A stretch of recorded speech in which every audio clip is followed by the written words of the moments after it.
Religion वही होता है जहां प्रॉफिट होता है। बगैर नबी के रिलीजन होता ही नहीं। ये हो सकता है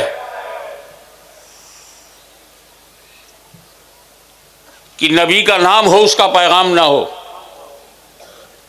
लेकिन नबी होना, रिलीजन होने के लिए नबी का होना जरूरी। किताब का होना, आसमानी किताब, अल्लाह की किताब, खुदा की किताब भी हो, खुदा का रसूल भी हो, नबी भी हो, तब रिलीजन होता है।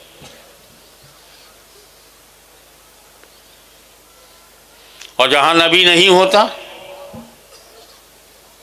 नबी का नाम भी नहीं होता, उन्हें यह पता ही नहीं होता कि खुदा कितने हैं,